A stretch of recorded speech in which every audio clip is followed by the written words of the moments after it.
అనకాపల్లి జిల్లా నర్సాపట్నం కీచక గురువును విధుల నుంచి తొలగించిన ప్రిన్సిపల్ ఉపాధ్యాయ వృత్తిలో ఉంటూ కీచక వేషాలు వేస్తున్న లెక్చరర్పై విద్యా సంఘాలు భగ్గుమంటున్నాయి. అనకాపల్లి జిల్లా నర్సీపట్నం ప్రభుత్వ డిగ్రీ కళాశాలలో ఓ ఉపాధ్యాయుడు ఆది నుంచి విద్యార్థులతో అసభ్యకరంగా ప్రవర్తిస్తూ ఉండేవాడు.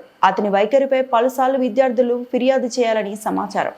కళాశాలలో సుమారు 600 మంది విద్యార్థులు ఉండగా ఇలాంటి ఉపాధ్యాయుల ప్రవర్తనపై నిఘా ఉంచాల్సిన ప్రిన్సిపల్ పట్టి పట్టినట్లు వ్యవహరించడంతోనే ఇలాంటి సంఘటనలు వెలుగులోకి వస్తున్నాయి. దీనిపై విద్యార్థుల తల్లిదండ్రులు, విద్యా సంఘాలు గురువారం సాయంత్రం డిగ్రీ కళాశాల వద్ద బైఠాయించి నిరసన చేపట్టగా సంఘటనపై కళాశాల ప్రిన్సిపల్ రాజు స్పందించి కీచక ఉపాధ్యాయుడు నారాయణరావును విధుల నుంచి తొలగించారు.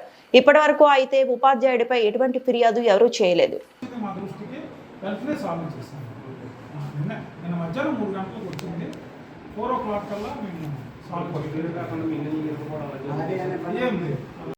సో నిన్న మధ్యాహ్నం 3 గంటలకి ఫస్ట్ ఇయర్ నుంచి గర్ల్స్ స్టూడెంట్స్ రావడం జరిగిందండి. వాళ్ళు ఉమెన్ ఎంపవర్మెంట్ సెల్కి కంప్లైంట్ చేయడం జరిగింది. ఉమెన్ ఎంపవర్మెంట్ సెల్ వాళ్ళు నా దగ్గరికి రావడం జరిగింది. అండ్ ఇమీడియట్లీగా 5 మెంబర్స్ కమిటీని కాన్స్టిట్యూట్ చేశాము. ఈ కమిటీ డిసిప్లినరీ కమిటీ అండి. ఈ కమిటీ ముందుకి ఎవరైతే ఆరోపణలు ఎదుర్కొంటున్నారో మా గెస్ట్ ఫ్యాకల్టీ లెక్చరర్ ఆయన, మా విద్యార్థులు కమిటీ ముందు హాజరవటం జరిగింది. కమిటీలో విద్యార్థులు పడుతున్నటువంటి ఇష్యూస్ని వాళ్ళు బహిరంగంగానే చెప్పడం జరిగింది. ఈవినింగ్ ఆయన ఏదో కాల్ చేస్తున్నారని, అసభ్యంగా మాట్లాడుతున్నారని. సో దాని మీద కమిటీ వాళ్ళు సదరు వ్యక్తి నారాయణరావు గారిని ఎక్స్ప్లెనేషన్ అడిగారు. బట్ ఆయన ఎక్స్ప్లెనేషను కరెక్ట్గా డిఫెండ్ చేసుకోలేకపోయారు. దీంతో విద్యార్థులు గట్టిగా నినాదాలు చేశారు, అయితే ఆయన ఉండాలి లేదా మేమైనా ఉండాలని. సో దీంతో విద్యార్థుల యొక్క కోరిక మేరకు మేము కూడాను కమిటీ రిపోర్ట్ ఈ విధంగా ఉంది కాబట్టి మరి మీరు ఏం చర్య తీసుకుంటున్నారని నేను కమిటీని అడగడం జరిగింది. కమిటీ సిఫార్సును అనుసరించి తను రిజైన్ చేసి వెళ్ళిపోవటం జరిగింది. దీంతో విద్యార్థులు కూడాను అక్కడితో తమ యొక్క నిరసనని ఆపివేయడం జరిగింది.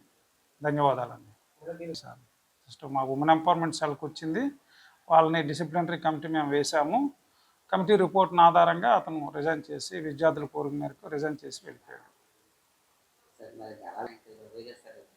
సార్ ఇది యాక్చువల్గా ఈవినింగ్ ఏదో ఫోన్లోని లేదా హాస్టల్లో జరిగిందని మా దృష్టికి నిన్నే వచ్చింది సార్.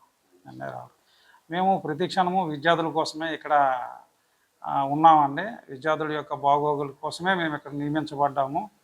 సో విద్యార్థులకి ఏ విధమైనటువంటి అసౌకర్యం అనేది లేకుండా నేను అన్ని విధాలుగా చర్యలు తీసుకుంటున్నానండి. అంటే ఒక సెట్ ఆఫ్ గర్ల్స్, ఒక ఫస్ట్ ఇయర్ గర్ల్స్ అందరూ రావటం జరిగింది.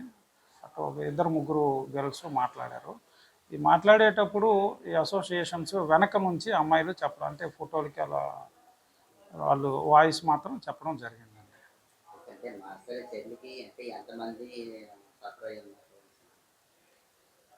ఈ మధ్య వచ్చారు వాళ్ళు, ఇంకా నుంచి అవుతుంది. ఫస్ట్ ఇయర్ సార్, ఇంకా degree first year. 2 years back నుంచి గెస్ట్ లెక్చరర్ చేస్తున్నారు సార్. మరి మన కాలేజీలో పిల్లలు చెప్పినప్పుడు మేము కౌన్సిలింగ్ కూడా తీసుకున్నామండి. అందరికీ ఓవరాల్గా రోజు ప్రతిసారి స్టాఫ్ మీటింగ్లో చెప్తాము, పిల్లలు మన పిల్లల్లాగా అందరిని చూడాలి, వారి బాగోగులు మనం చూడాలని.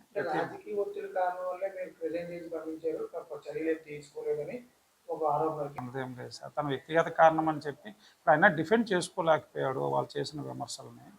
సో తనే రిజైన్ చేసి, విద్యార్థుల కోరిక కూడా అదే ఈయన రిజైన్ చేయాలి అని, దాంతో ఆయన రిజైన్ చేసి వెళ్ళిపోయాడు.